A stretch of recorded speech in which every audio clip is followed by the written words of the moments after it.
पुरातन काल से ही नदियां तथा झीलें भारत की जीवन रेखा रही है।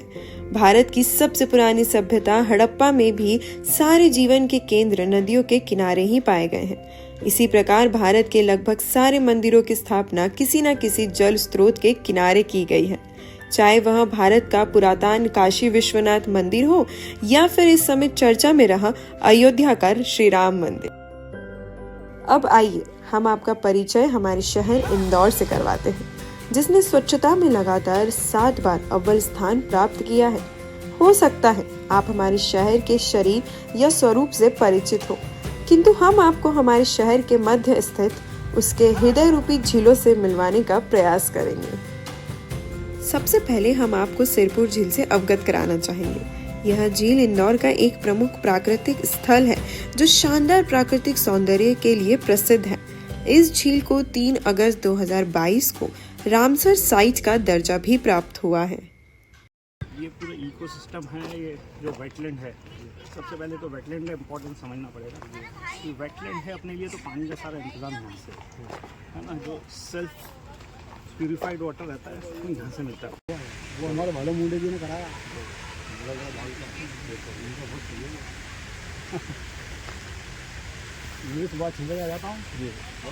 वहीं बिलावली झील भी इंदौर के प्राकृतिक सौंदर्य का एक अभिन्न हिस्सा है। यह झील पूरे 400 हेक्टेयर में फैली हुई है। तो मुझे ऐसा लगा यहाँ फिशिंग नहीं होनी चाहिए बस, और यहाँ पे जो कचरा वगैरह फेंकते उसके लिए डस्टबिन वगैरह होना चाहिए। यहाँ पे डस्टबिन नहीं है तो यहाँ जैसे अभी तो थोड़ा क्लीन है, but most of the time clean नहीं रहता है। और शायद उन्हें यह अंदाजा भी नहीं है कि उनके इस रवैये के कारण एक पूरा इकोसिस्टम खतरे में है और इस तंत्र में रहने वाले जानवरों का जीवन भी अत्यंत भयानक हो चुका है।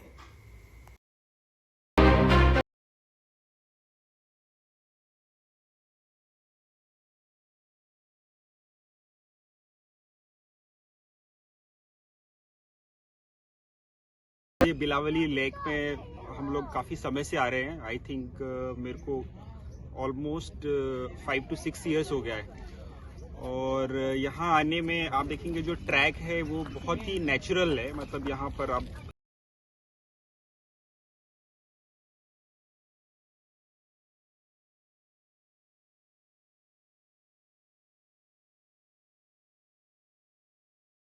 शांति जो है, आपको पीस आपको आई थिंक बहुत ही अच्छे तरीके से मिलेगी। तो जहाँ तक कि ओवरऑल इन्वायरमेंट की बात है, इट इज़ रियली गुड। मैं एक्सरसाइज करने आता हूँ और मछली को खाने के लिए आता हूँ। मैं वो पहला लेकर आया था। यार अच्छा लगता है यहाँ पर? हाँ, क्यों अच्छा लगता है? क्योंकि मेरे को मछली को भूख लग जाती है। यहाँ मछलियाँ मिलती है अच्छी? हाँ, अच्छी मिलती है। इन दोनों झीलों का निर्माण इंदौर के होलकरों द्वारा करवाया गया था। शुरुआत से ही इन झीलों का इंदौर शहर के लिए अधिक धार्मिक तथा आध्यात्मिक महत्व रहा है, किंतु कुछ समय से देखा गया है कि विकास तथा शहरीकरण की होड़ में लगी इंदौर शहर की नई पीढ़ी इन झीलों के महत्व को भूलती जा रही है। अपने को 2 चीज़ें समझना पड़ेगी, नेचर और डेवलपमेंट। डेवलपमेंट में कई बार क्या होता है कि अपने को नेचर को डिस्टर्ब करना पड़ता है। आपको बड़ा रोड चाहिए तो पेड़ काटने पड़ेंगे, है ना। पहले अपने पास दोनों साइड पेड़ रहते थे रोड पे, अब अपने को चौड़ा करना तो एक साइड का पेड़ काटना ही पड़ेगा। लेकिन आपको उसको कैसे बैलेंस करना ये अपन लोगों को नहीं आ रहा है। जब अपन काट रहे हैं तो अंधाधुंध काट रहे हैं। अभी अपने पास कहीं भी मिट्टी नहीं बची। अब अपने को पूरा इंदौर में सीमेंटेड रोड पे चल रहे हैं, हर जगह सीमेंट हो गया पड़ेगी कि कैसे अपन को नेचर को बैलेंस करते हुए डेवलपमेंट करना है। सिर्फ एक डेवलपमेंट करना मतलब अपना सब जगह सीमेंटेड रोड हो गया या सब जगह अपना डेवलपमेंट सीमेंट वाला है, तो वो नहीं है। जैसे गार्डन बना दिया आपने, गार्डन बनाया बहुत अच्छी बात है, लेकिन उसमें आपको ये काली मिट्टी लाल मिट्टी डालनी चाहिए जी। अपने का तो पेवर्स लगा दिए, सीमेंट कर दिया, तो अपन उसको बहुत अच्छा समझते हैं जी।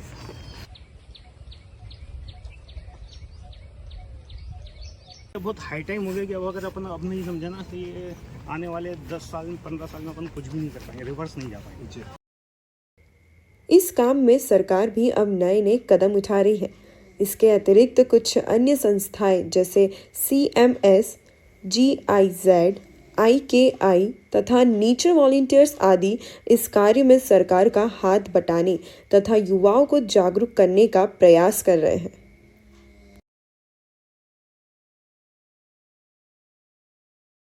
इन सब के प्रति आभार प्रकट करते हुए आइए हम सब मिलकर यह संकल्प लेते हैं कि हम अपने आसपास की आर्द्र भूमि को संरक्षित करने का प्रयास करेंगे।